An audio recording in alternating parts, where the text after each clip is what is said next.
Conheçam a Liana. Ela nasceu no dia 2 de abril de 2002. Ela era uma menina de 9 anos que vivia em Indiana, Estados Unidos. A Liana foi descrita como uma menina alegre, sorridente, que era amiga de todos e que não guardava rancor de ninguém. Ela tinha problemas de audição, de visão, tinha déficit de atenção e alguns problemas emocionais. Nas matérias não se diz como a família de Liana descobriu o que eu vou contar para vocês. Se diz somente que no dia 2 de janeiro de 2010, a mãe dela a colocou sob os cuidados de um homem chamado Allen. Nesse dia, a Liana passou por um abuso, a família dela ficou sabendo e então eles foram até a delegacia. Assim que os policiais conversaram com Allen, que na época tinha 19 anos, ele negou tudo. Após algum tempo, ele confessou que sim, cometeu o abuso, disse que não consumou o ato, mas que sim, teve um contato físico com ela de forma inadequada e muito inapropriada. Depois disso, alguns meses depois, em abril de 2010, aconteceu o julgamento dele. Ali, Allen se declarou culpado, recebeu apenas 2 anos de prisão e então foi enviado para um centro de recuperação.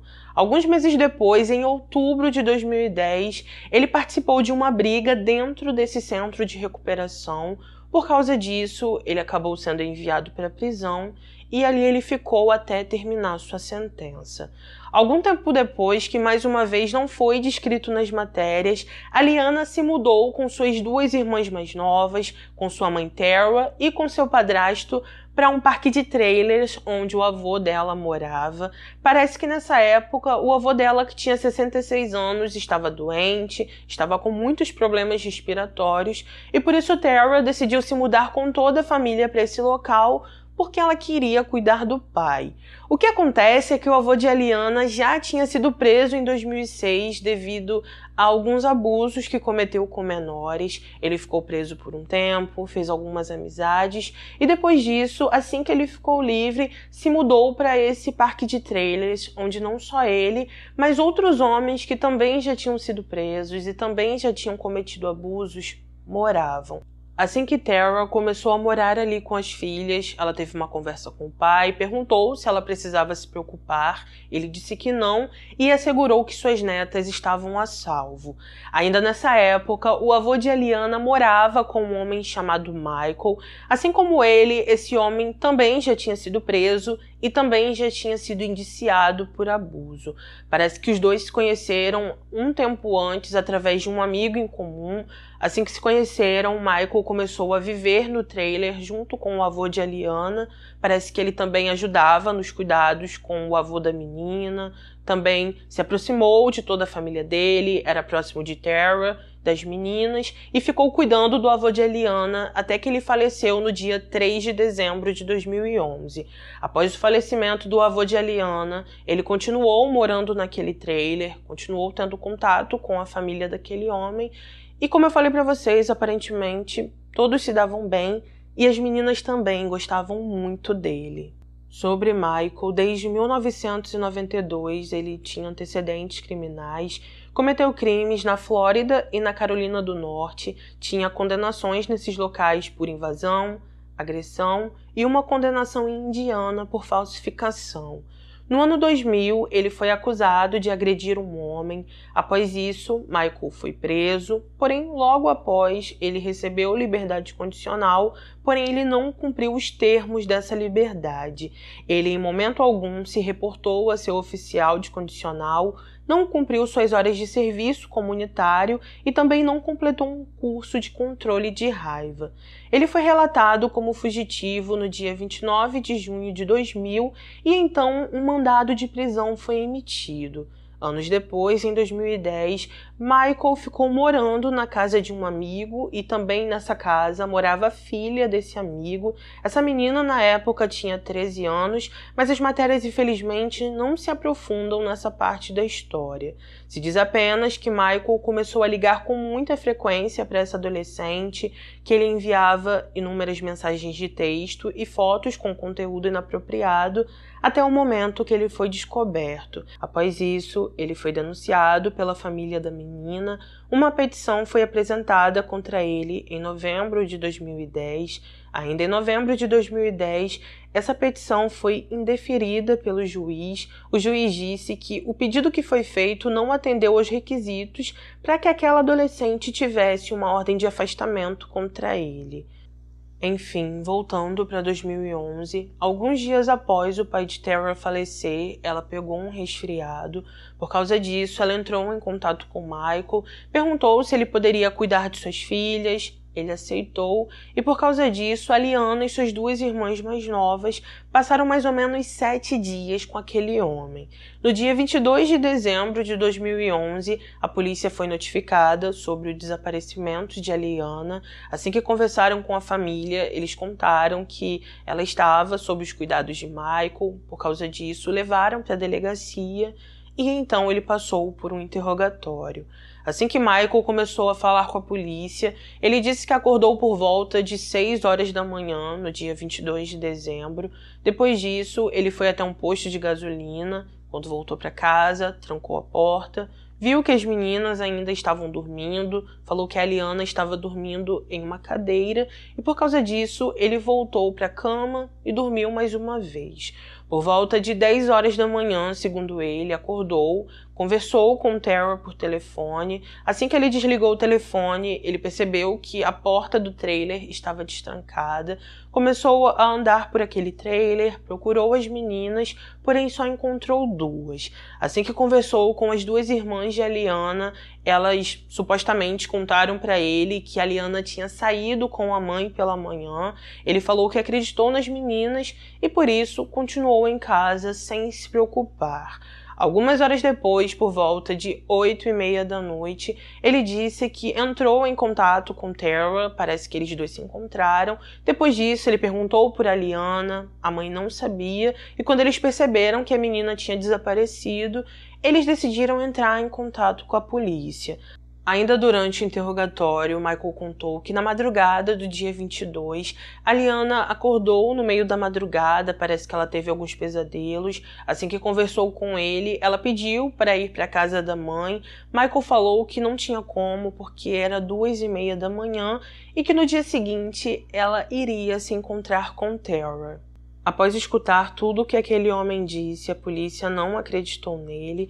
Apesar disso, os investigadores disseram que nada puderam fazer, continuaram com as buscas e também falaram com Tara. Assim que ela conversou com a polícia, Tara disse que a falta de comunicação entre ela e Michael causou atraso nas buscas pela filha e que ela estava muito preocupada porque a Liana tinha um histórico de sonambulismo e então ela temia que a filha pudesse ter saído do trailer enquanto ela dormia. Em nenhum momento ela desconfiou de Michael, nem mostrou que estava duvidando dele, só disse que estava preocupada porque ela imaginava que sua filha tinha saído do trailer sozinha. Na madrugada de 23 de dezembro, um grupo de busca foi montado. No dia seguinte, vários cartazes foram espalhados pela região, vários vizinhos e pessoas que estavam caminhando pelo local foram abordados, mas nenhuma dessas pessoas tinha ideia sobre onde a Liana estava. Durante as investigações, a família de Liana e Mike deram algumas entrevistas. Em uma dessas entrevistas, Michael mostrou um desenho que a Liana fez para ele. Nesse desenho, a menina desenhou um coração e também escreveu: "Eu te amo, Mike". Como eu falei para vocês, os policiais estavam muito desconfiados desse homem. Aliás, ele era a principal pessoa de interesse nesse caso, mas até então eles não tinham evidências contra ele. Os policiais então decidiram olhar as redes sociais de Michael. Ao fazer isso, eles encontraram várias fotos de Liana com suas irmãs, também encontraram várias fotos que elas estavam com ele no trailer, em passeios, enfim, em vários e vários lugares. Ele, aliás, escreveu até em uma dessas fotos que elas eram 3 princesas. No dia 26 de dezembro de 2011, os policiais interrogaram Michael pela 3ª vez. Após ele ficar argumentando durante muito tempo, finalmente decidiu confessar e então disse que tirou a vida de Aliana e que isso ocorreu através de golpes com um tijolo. Após isso, os policiais conseguiram um mandado de busca para o trailer onde ele morava. Ao chegar ali, eles vasculharam tudo, olharam o freezer. Nesse eletrodoméstico, eles encontraram algumas partes de Aliana e então enviaram para análise. Os profissionais não conseguiram soltar uma nota oficial sobre o que poderia ter acontecido com a Aliana. Eles disseram somente que após ela perder a vida, um desmembramento aconteceu, mas que eles não podiam dizer oficialmente como ela perdeu a vida. Apesar da confissão, a avó de Aliana deu uma declaração dizendo que estava ao lado de Michael. Ela acreditava que a polícia estava tentando incriminá-lo e por isso disse o seguinte: "Eu não me importo com o que alguém diz. Mike não fez nada com ela. Ele ama aquelas garotas." Greg, um dos 15 criminosos que viviam naquele parque de trailers, disse na entrevista que foi ele que apresentou Michael ao avô de Aliana. Ele também falou que não era incomum Michael cuidar das filhas de Tara porque, de acordo com ele, as meninas eram muito próximas a Michael. Richard, outro morador do parque de trailers, também falou com jornalistas. Ele contou que não achou estranho que a mãe de Aliana tenha deixado as filhas com Michael e disse o seguinte: "Eles se conheciam há muito tempo e Michael cuidou do pai dela. Eu não vi nenhuma razão para questioná-la sobre isso." O pai de Aliana também deu uma declaração aos jornalistas. Ele disse que conhecia Michael através da família materna de sua filha e que não tinha motivos para desconfiar dele. O pai de Aliana disse o seguinte: "Não posso falar sobre isso porque ainda estou lidando com isso. É muito difícil falar sobre o que aconteceu. Eu realmente não tinha motivos para suspeitar de nada." O pai de Aliana ainda informou que estava há algum tempo sem conversar com a filha ou com a ex dele, porque, segundo ele, a família trocava o número de telefone com muita frequência. No dia 1º de maio de 2012, uma audiência de pré-julgamento aconteceu. Ali, Michael fez um acordo com os promotores e confessou em detalhes como tirou a vida de Aliana. Ele disse que usou um tijolo, depois uma serra, que guardou algumas partes dela no freezer e outras partes ele colocou em uma lixeira que ficava a alguns quilômetros de sua casa. As partes que foram encontradas com ele foram cabeça, mãos e pés, mas apesar de confessar, ele nunca explicou por que guardou essas partes especificamente. A promotora do caso informou no tribunal que a família de Aliana pediu que ela não buscasse a pena capital, mas que isso era algo que ela queria fazer porque, segundo a promotora, o que Michael fez era terrível. Ainda na audiência, Michael expressou o remorso e disse o seguinte: "Lamento a dor e a tristeza que causei a tantas pessoas. Sinto muito pelo que fiz. Ninguém deve ser exposto às coisas que eu fiz." Uma porta-voz da família de Aliana também foi ouvida na audiência.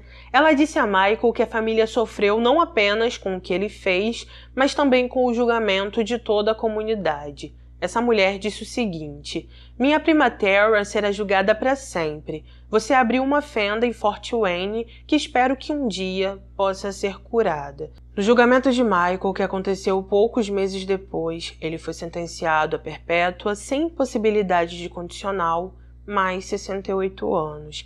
Após o julgamento, o padrasto de Aliana falou com jornalistas e ele disse o seguinte: "Uma agulha no braço é muito humano para ele. Eu estou feliz que finalmente tivemos alguma justiça para Aliana.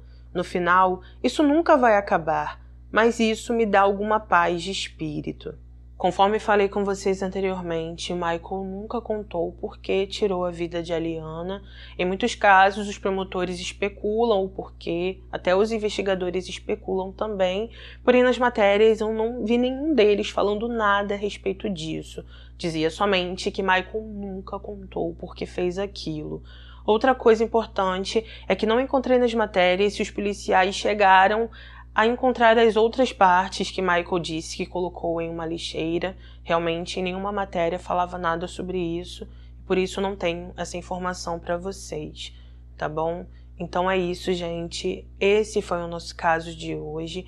Por favor, deixa aqui nos comentários o que você achou, se você já conhecia esse caso ou não, e se você não souber o que escrever, coloca apenas um assistido ou algum emoji, porque isso já me ajuda muito. Também não saia daqui sem deixar o seu like, que é de graça, não custa nada e também me ajuda demais. Ativa o sininho para ser notificado dos próximos vídeos. Se você não for avisado pela plataforma, vem aqui toda semana. É só você clicar na aba vídeos que você tem acesso a todos os vídeos do canal e assim você vai saber os vídeos que você já assistiu ou não. Obrigada a cada um que chegou ao final desse vídeo, eu agradeço de coração a quem sempre está aqui me ajudando, assistindo, deixando like, comentando, enfim, muito obrigada. Um beijo no coração de vocês, como eu falei, obrigada por tudo sempre, fiquem com Deus, se cuidem e até o próximo vídeo.